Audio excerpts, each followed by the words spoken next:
네, 늘 하나님의 사랑과 축복이 함께 하시는 우리 모든 성도님들 되시기를 바라겠습니다.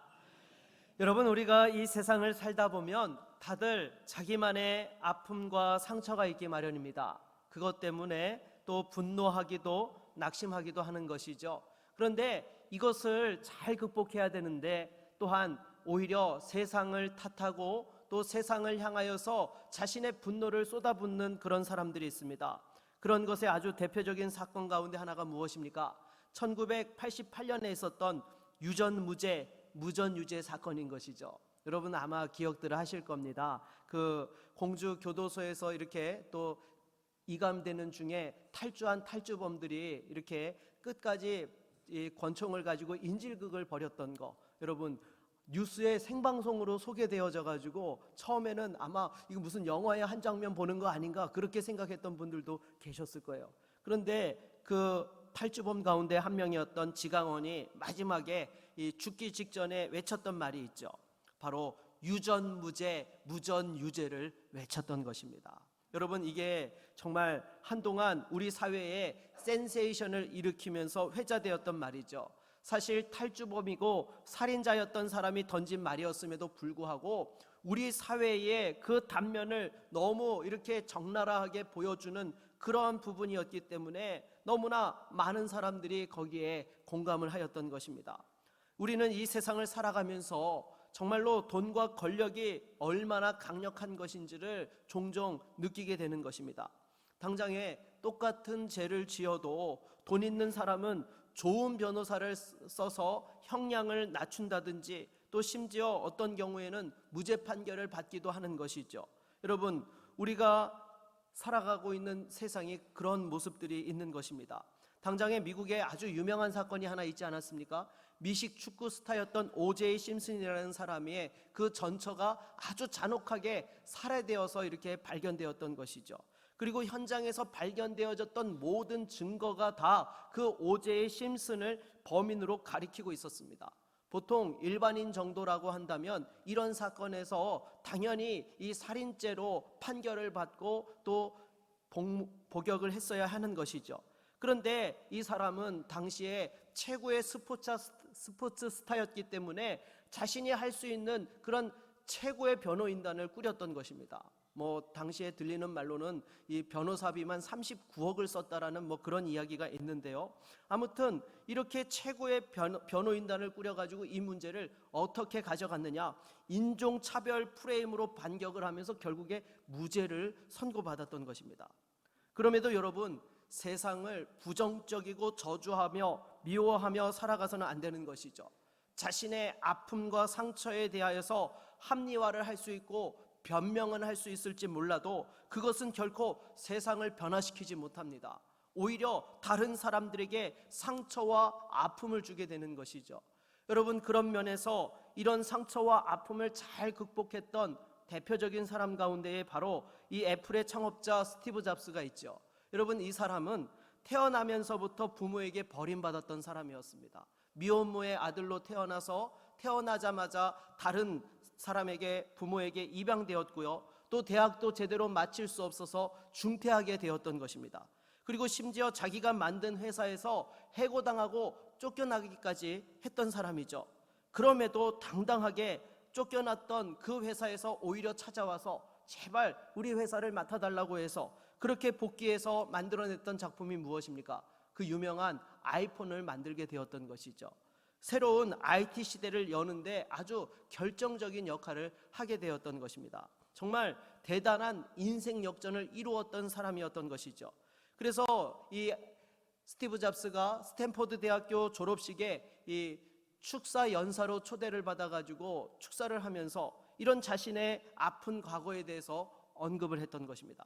그러면서 오히려 뭐라고 고백을 했는가 하면 이 어려웠던 시간들이 자신의 성공에 밑거름이 되었노라고 그렇게 고백을 했던 것이죠. 여러분, 만일 세상을 향해서 어떻게 이럴 수 있냐고, 나만 이렇게 힘들고 고통스럽게 살아야 되느냐고 원망하는 마음을 가지고 있었다면 여러분 절대로 인생 역전을 이루지 못했을 것입니다. 하지만 이렇게 대단한 인생 역전을 이루었던 스티브 잡스도 해결하지 못했던 문제가 있습니다. 바로 죽음의 문제 앞에서는 한없이 무기력했던 것이죠. 여러분, 스티브 잡스가 췌장암에 걸려서 죽기 직전에 이 사람의 재산이 얼마였던지 아십니까? 7조 원을 가지고 있었다고 해요. 네, 별로 놀라지도 않으시는데요. 네, 얼마를 가지고 있어요? 한 사람의 재산이 자그마치 7조 원이었다라고 해요. 여러분, 이게 뭐 정말 상상을 불허하는 것이죠. 그렇게 엄청난 부자였음에도 불구하고 여러분, 이 죽음의 문제를 해결하지 못했다라는 것입니다. 그것이 바로 인생이고 우리의 삶인 것입니다. 아무리 세상 전부를 다 가진 것 같아도 하나님께서 부르시면 여러분 가야 하는 것이 우리 인생인 거예요. 이 세상에서 아무리 많은 것을 가졌다 하고 누렸다 한들 다 놓고 하나님 앞에 서야 되는 것입니다. 이럴 때에 진정한 인생 역전을 이루는 방법이 무엇입니까? 예수 그리스도 십자가의 은혜인 줄로 믿습니다. 십자가의 그 보혈을 의지하는 사람은 하나님께서 진정한 인생 역전을 이루게 해주시는 것이죠. 사랑하는 여러분, 우리가 이 세상을 살아가면서 어떠한 어려움과 고난 속에 있다 하더라도 우리와 함께 하시며 역전케 하시는 그 하나님을 만날 수 있기를 바라겠습니다. 그래서 이 어려운 시대 속에서도 다시 한번 살아계신 하나님을 경험하고 우리의 인생에 진정한 승리를 주시는 그 하나님과 동행하는 믿음의 종들이 다 되시기를 주의 이름으로 축원합니다. 그러면 오늘 우리가 같이 읽은 본문을 보게 되면요, 바로 사도 바울도 이러한 믿음의 인생 역전을 이루었던 사람인 것이죠. 우리 한번 같이 사도행전 24장 1절 말씀을 같이 한번 읽어보도록 하겠습니다. 같이 읽겠습니다.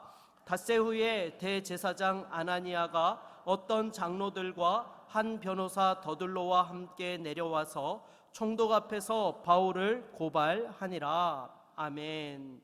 여러분, 대제사장 아나니아가 장로들과 함께 더둘라라는 변호사를 동행하고 총독에게 찾아와서 사도 바울을 고발합니다. 여러분, 당시에 이 유대 사회에서 대제사장이라는 그 직위가 어떤 것입니까? 이건 단순히 종교적 지위가 아닌 것이죠. 이것은 당시에 정치와 종교가 함께 가는 사회였기 때문에 막강한 힘이 있는 그런 자리였던 것입니다. 그랬던 대제사장이 지금 누구를 동행했어요? 백성들의 대표 장로들을 동행한 것입니다. 그러니까 여러분, 이 자체가 총독에게 어떤 뉘앙스를 주는 거예요. 내 말 함부로 무시하면 안 된다. 나 이렇게 파워가 있는 사람이다. 내 말에 협조하는 것이 좋을 것이다. 보이지 않는 그러한 압력을 행사하면서 이렇게 총독을 찾아왔던 것입니다.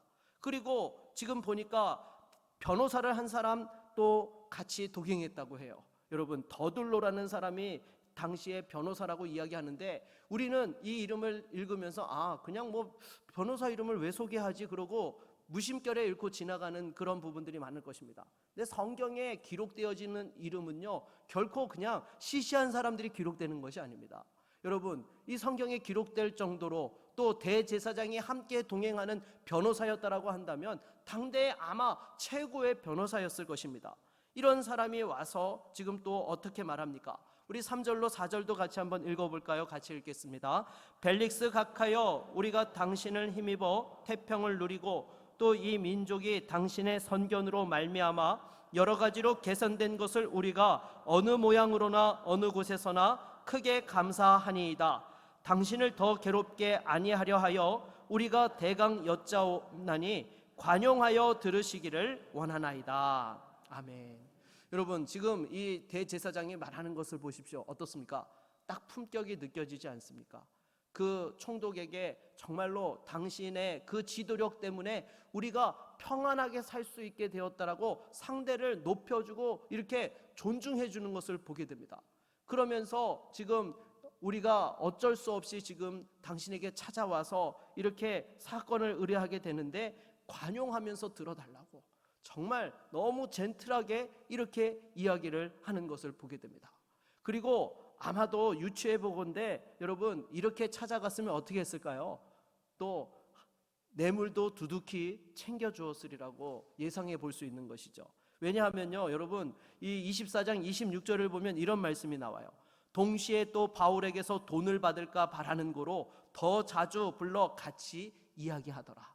여러분, 재판장이요, 지금 그 피고로 된 사람을 불러가지고 이야기를 하면서 돈 받기를 바라고 있대요. 여러분, 이러면요 기본적으로 재판이 공정하게 되는 겁니까? 그렇지 않죠. 어느 쪽에서 돈을 더 많이 갖다 주느냐에 따라서 이 판결이 왔다 갔다 할 수 있는 그런 재판인 것입니다. 그러니 여러분, 지금 사실 바울은요 너무너무 불리한 상황에 있었던 것입니다. 권력도 없었죠, 돈도 없었죠, 의지할 수 있는 어떤 배경도 없던 그런 상황이었습니다. 어떻게 보면 사도 바울은요 천막을 만들어서 하루하루 살아가는 그러한 일용직 소시민에 불과했던 것입니다. 그나마 바울이 내세울 수 있었던 것이 하나 있었죠. 뭡니까? 로마 시민권이었던 거예요. 하지만 여러분, 이런 권력자들을 상대로 해서 여러분 그게 통하겠습니까? 통하지 않는 거죠. 네. 그런 상황들 속에서 만일 여러분들이 이런 상황에 놓였다라고 한번 생각해 보십시오. 누군가가 아무 죄도 없는데 여러분을 미워해가지고 법원에 고발을 한 겁니다. 근데 상대가 권력도 있고 돈도 있는 거예요. 그리고 최고의 로펌 변호사를 고용해가지고 소송을 진행하는 겁니다. 반면에 여러분은 아무것도 가진 게 없어요. 변호사를 살 돈도 없어서 스스로 자기를 변호해야 되는 그런 상황에 처해 있다라고 생각해 보십시오. 여러분 어떻겠습니까? 잠이 오질 않는 거죠. 내가 도대체 이걸 어떻게 풀어야 될지 불안하고 답답하고 잘못한 게 없어도 주눅들게 되는 것입니다. 그래서 어떻게 해서든지 상대하고 무마시키고 이렇게 타협하고 또 그것에 대해서 숙이고 들어가는 그런 상황들이 발생하는 것입니다. 그러기에 여러분, 사람들은 어떻습니까? 할 수만 있으면 권력 편에 서려고 하고 돈 있는 사람 편에 줄을 서려고 하는 것입니다. 당장에 여러분, 미국의 테슬라의 CEO인 일론 머스크를 보십시오. 그 미국의 중간 선거에서 공화당이 유리하다라는 그런 발표가 계속 나오니까 이 사람이 어떻게 했습니까? 트위터에다가 글을 하나 올렸는데 공화당에 투표하라 뭐 이렇게 글을 올렸다고 해요. 여러분, 세계 최고의 부자조차도 권력의 눈치를 보더라는 것입니다. 그러면 여러분 한번 생각해 봅시다. 하나님께서도 우리가 그렇게 살아가는 것을 기뻐하시고 원하실까요? 우리가 세상의 눈치를 보면서 그 권력의 눈치를 보고 돈의 눈치를 보면서 어떻게 해서든지 성공하고자 하는 것을 여러분 하나님께서도 기뻐하실까요? 네, 만일 하나님이 그걸 기뻐하신다라고 한다면 오늘 본문의 바울은 사실 어떻게 했어야 되는 것입니까? 네, 대제사장 편에 섰어야 되는 것이죠. 대제사장이 고소하러 가기 전에 먼저 찾아가가지고 뒤에서 딜을 했어야 되는 거예요. 제사장님 원하시는 게 뭡니까? 제가 다 들어드리겠습니다. 제가 뒤로 물러서겠습니다. 제발 어떻게 해서든지 고소만 말아주십시오. 이렇게 해가지고 뒤에서 무마시켜야 됐는 것입니다. 그러나 사도 바울은 그렇게 하지 않았어요. 세상의 권력이나 돈 앞에 무릎 꿇고 타협하지 않았던 것이죠. 오히려 하나님 편에 서고 말씀 편에 서서 자신을 하나님의 그 진리를 향해 던졌던 것입니다. 여러분, 당장에 제가 한번 예를 들어보도록 하겠습니다. 여러분 자녀가 결혼을 하는데 배우자를 선택하는 데 있어서 딱 두 가지 선택지만 있는 거예요. 근데 한 사람은요, 이 자기 딸이 결혼할 그 배우자감으로 연봉이 1억인 거예요. 그리고 유명한 그 기업에 아주 잘 나가는 이 부서에서 팀장을 맡고 있고 이렇게 너무너무 잘하는 거예요. 그런데 독실한 무교 집안의 사람인 거예요. 그리고 다른 두 번째 사람은요, 3대째 믿음의 가문에서 아주 독실하게 성장한 그런 사람인 것입니다. 그런데 연봉이 3천에 임시직에 근무를 하고 있는 것입니다. 그러면 여러분들은요, 자녀에게 어떤 배우자를 추천하시겠습니까? 1번입니까? 2번입니까? 네, 그래도 감사합니다. 여러분 아주 당당하게 2번이라고 이렇게 말씀을 해주시는데요. 네, 참 우리 성도님들 믿음이 있어서 제가 너무 감사해요.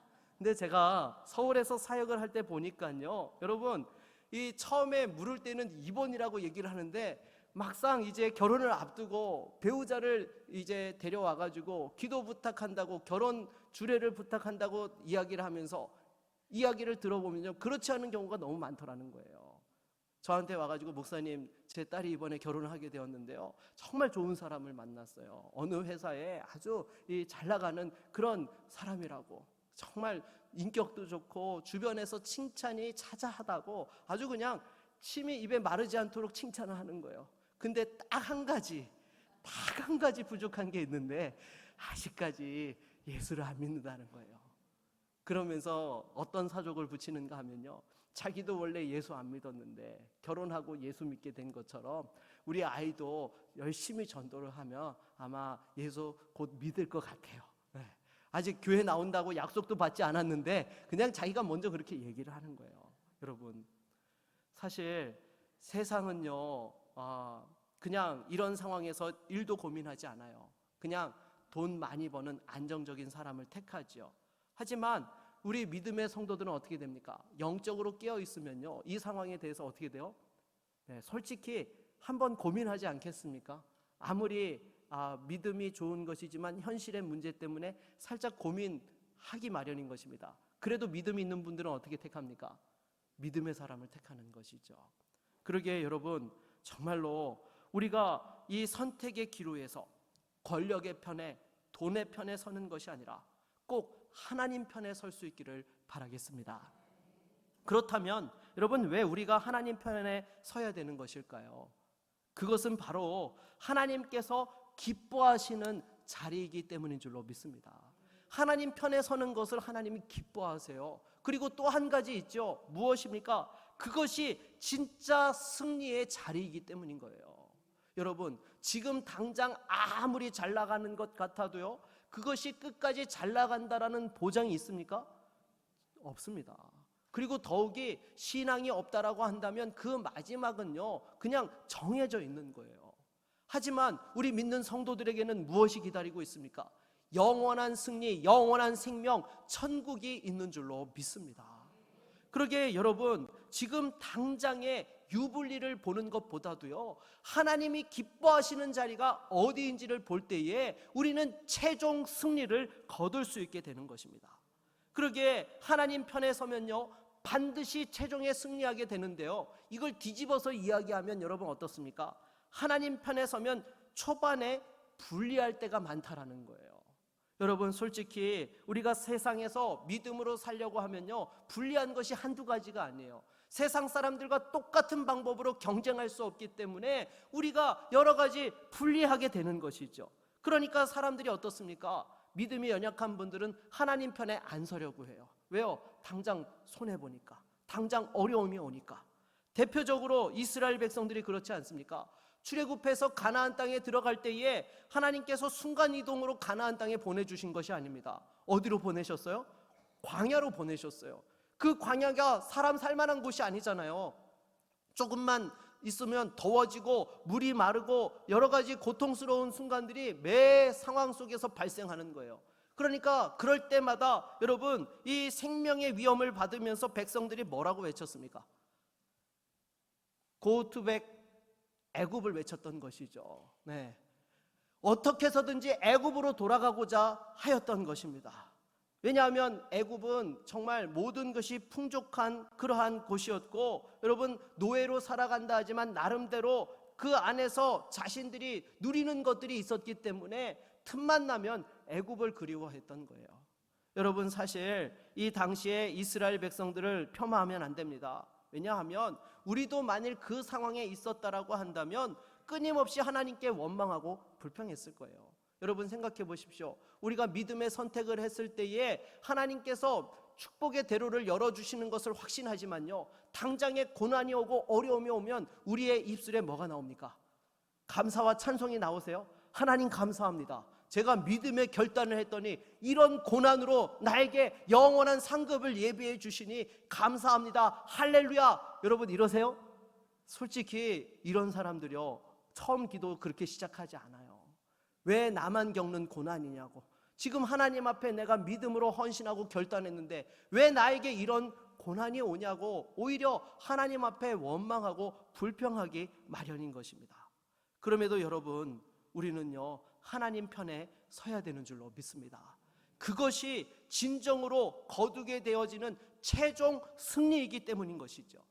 그런데 여러분, 여기에서 한 가지 궁금한 것이 있습니다. 무엇인가 하면요, 여러분, 하나님 어떤 분이시죠? 전능하세요.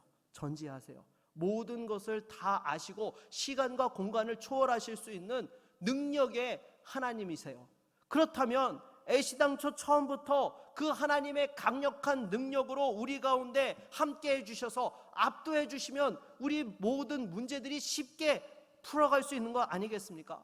우리가 믿음의 결단을 했을 때 하나님께서 하늘의 문을 여시고 불말과 불병거의 천군을 태워가지고 보내셔가지고 우리 주변을 애워싸고 그 어떤 대적도 감히 덤비지 못하도록 이렇게 무력 시위를 해주신다라고 한다면 여러분 일이 쉽게 풀려가지 않겠어요?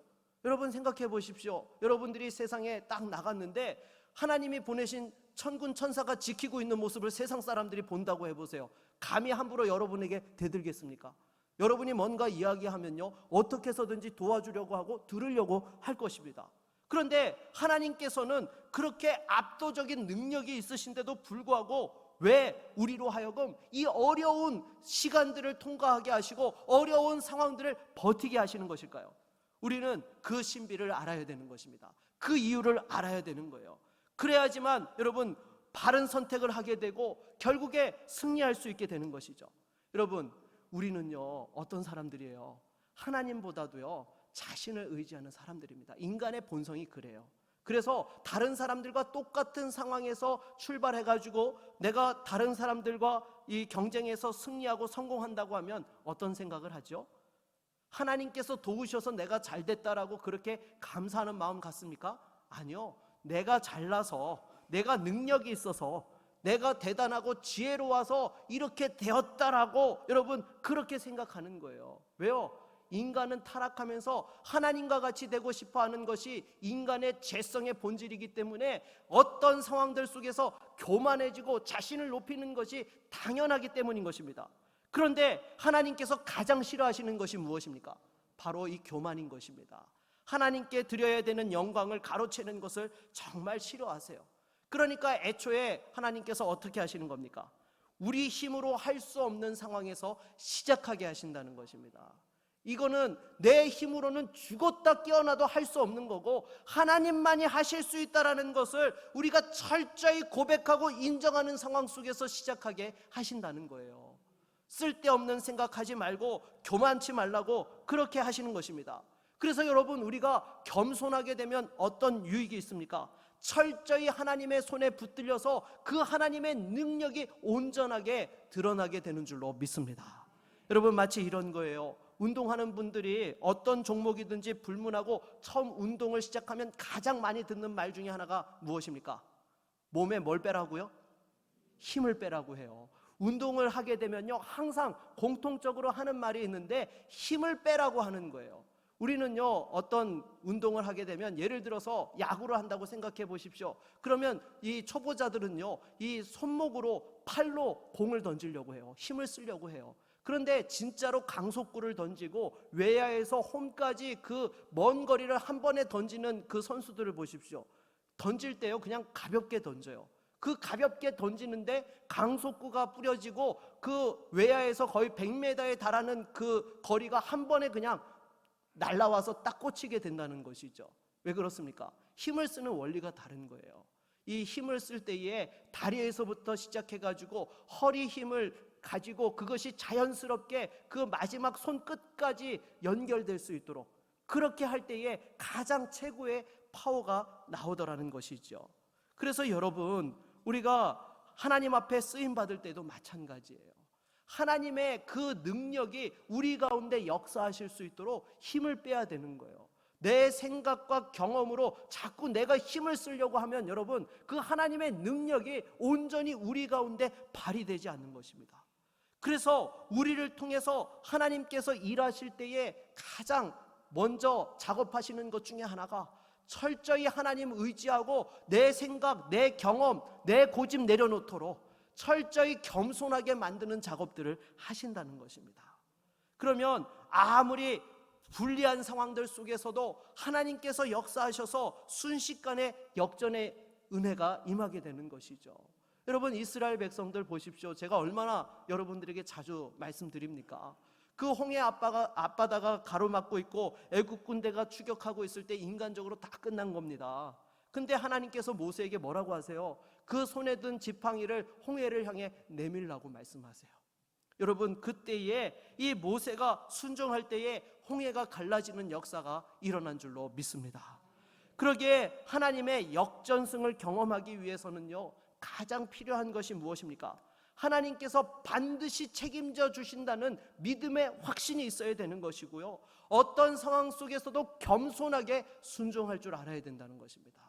내 생각과 내 경험으로 판단하고 안 된다라고 지레짐작하는 것이 아니라 하나님께서는 하실 수 있다고 나를 내려놓고 겸손하게 따를 때에 하나님의 역사가 일어나게 되고 승리하게 되는 것입니다.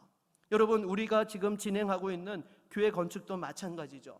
애시당초에 처음 계획한 대로 진행했더라고 한다면요, 아마 벌써 다 짓고 입당했을 것입니다. 하지만 여러분, 만약에 그렇게 했다라고 한다면요, 그냥 우리가 잘나서 한 것처럼 생각하지 않았겠습니까? 그냥 우리 자산이 이 정도 되니까 자연스럽게 저절로 된 것처럼 그렇게 생각을 했을 것입니다. 그렇게 교만한 건축을 하게 되면요, 아무런 은혜가 임하지 않는 거예요.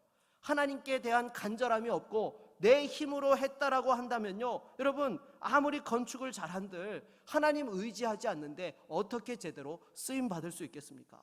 그러기에 여러분, 교회 건축을 이렇게 잘 마친 목사님들이 공통적으로 하는 말씀 가운데 하나가 무엇인가 하면요, 기도의 분량이 채워져야 된다는 말씀을 다 하세요. 정필도 목사님께서도 살아생전에 그 수영록 교회를 지을 때에 가장 중요했던 것이 무엇이냐, 기도가 채워지는 것이 가장 중요했다라는 그런 말씀을 하셨던 것을 제가 기억하고 있습니다.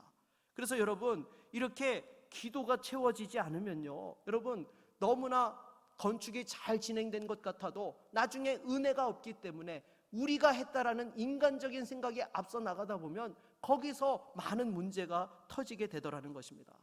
저도 처음에는요, 이런 생각을 전혀 하지 못했습니다. 그런데 생각지 못한 인플레이션으로 건축비가 오르고 대출을 진행하는 과정에서 행정 처리가 너무나 어렵게 가로막히는 모습들을 보면서 간절해지더라고요. 하나님께서 역사해 주셔야지만 이 문제 풀 수 있습니다. 하나님만이 이 일을 행하실 수 있습니다. 고비고비마다 여러분 간절히 기도했을 때에 여기까지 오게 하신 줄로 믿습니다.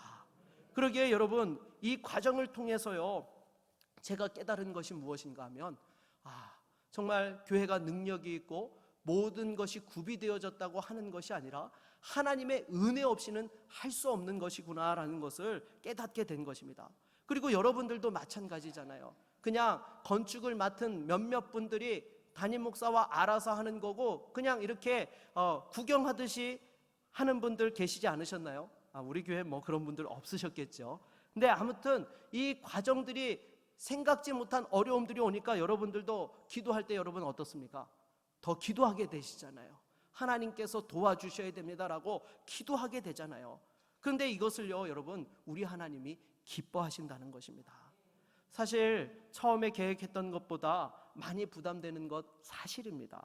하지만 돈으로 바꿀 수 없는 그 하나님 앞에서 간절한 기도와 겸손의 은혜를 우리에게 주신 줄로 믿습니다.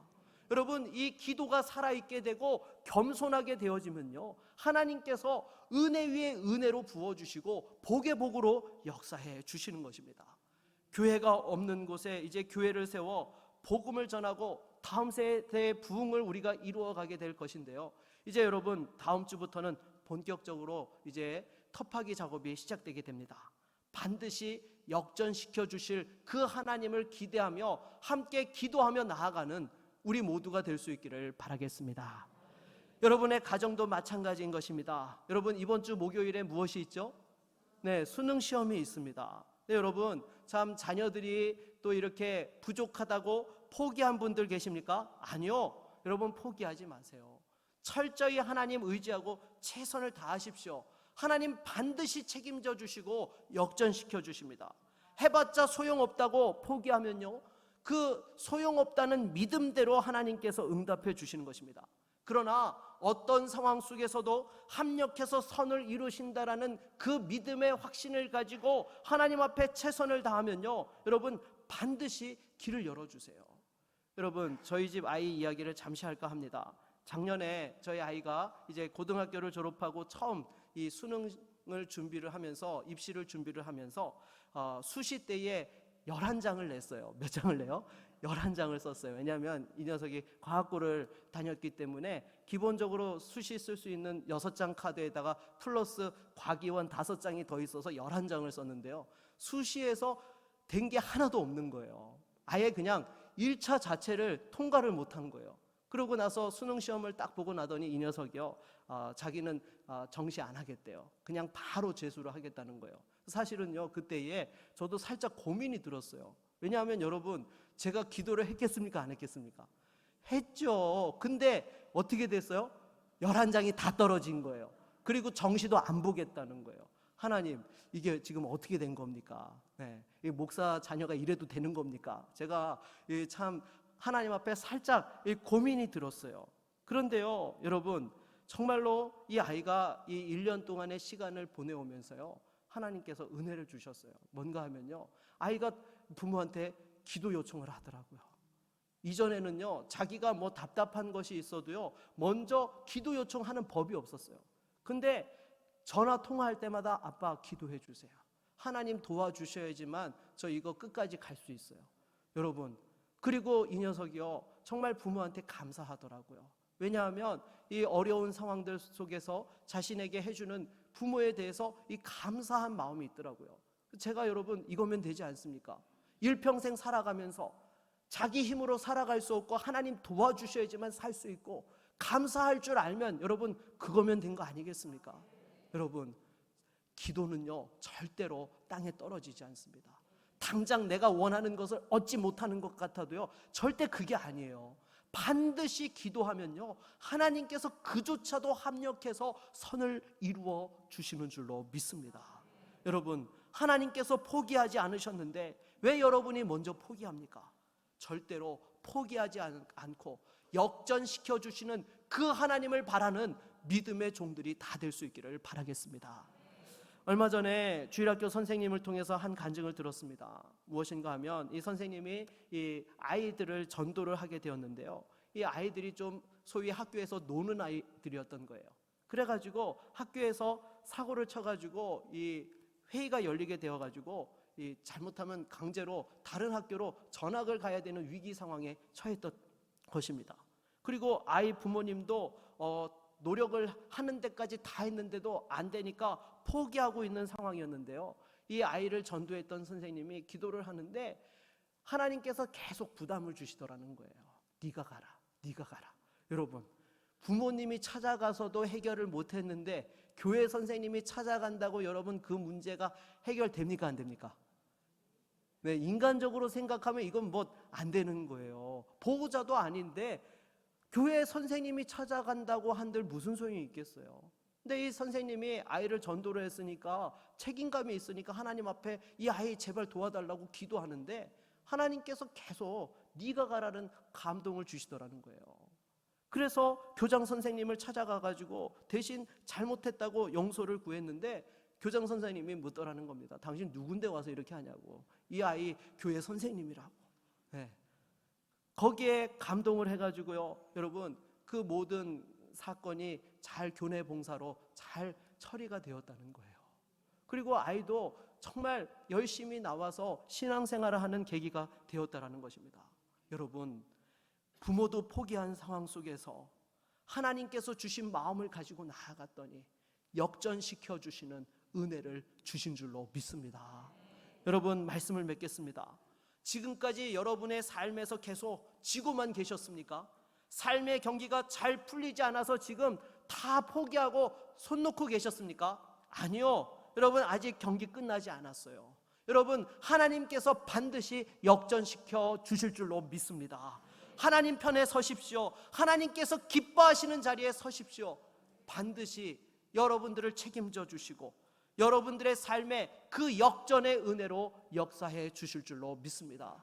이러한 믿음의 종들이 다 되시기를 주의 이름으로 축원합니다. 우리 한번 같이 찬양하고 말씀을 의지하여 기도하겠습니다.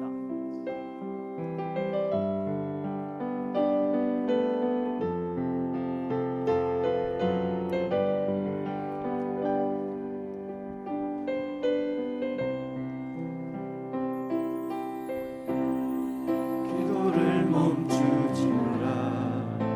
눈앞에 원망치 마라. 원망치 마라. 너의 입을 지켜라. 저들은 너의 입을 보고 있다. 마음을 뺏기지 마라. 마음을 뺏기지 마라. 내가 널 도우지 않는다는 소리에 너의 모든 게 불리해도 너의 모든 게 불리해도 너는 기도를 계속 너 기도를 멈추지 마라. 너 기도를 멈추지 마라. 내가 너의 그 모든 상황을 바로 역전시키리니 너 기도를 멈추지 마라. 내가 잠시도 쉬지 않고 모든 걸 지켜보고 있으니 너 기도를 멈추지 마라. 너 기도를 멈추지 마라. 내가 너의 그 모든 상황을 바로 역전시키리니 너 기도를 멈추지 마라. 내가 잠시도 쉬지 않고 모든 걸 지켜보고 있으니 바로 역전되리라. 여러분, 기도를 멈추지 마십시오. 하나님이 함께 하십니다. 왜 포기하십니까? 역전에 하나님이 계시는데 왜 포기하십니까? 여러분, 이 시간 함께 기도합시다. 하나님, 내 힘으로 할 수 없지만 하나님 책임져 주십시오. 하나님께서 승리케 하여 주시옵소서. 우리 간절히 우리 가정의 문제들, 또 자녀들의 문제들, 내 삶의 여러 가지 문제들, 또 교회와 이 나라를 위하여서 하나님 역전의 은혜를 주시옵소서. 우리 함께 주님 찾고 기도하며 나아갑니다. 주여, 하나님 아버지, 이 시간 주 앞에 기도하며 나아갑니다. 주님, 내 힘과 능력으로 할 수 없는 상황들이지만 다시 한번 주님 붙들고 나아갑니다. 주님 편에 서기 원합니다. 주여, 우리에게 다시 한번 기도의 은혜와 능력으로 역사하여 주시옵시고 우리 성도들에게 하늘문을 열어 주시옵소서. 할 수 있거든이 무슨 말이냐? 믿는 자에게 늙지 못함이 없다 하였사오니, 오 주님, 다시 한번 사랑하는 성도들에게 역전의 은혜를 부어 주시옵소서. 역전케 하리라, 역전케 하리라. 오 주님, 다시 한번 주 앞에 간절히 기도하며 나아갈 때에 사랑하는 자녀들을 책임져 주시옵시고 가정을 책임져 주시며 주여, 주의 몸된 교회를 지켜 주시옵소서. 우리와 함께 하시고 역전케 하시는 그 하나님을 기대합니다. 오, 우리와 함께하여 주시옵소서. 주여, 도와 주시옵소서. 우리와 함께하여 주실 줄로 믿습니다. 예수 그리스도의 이름으로 기도드립니다. 아멘.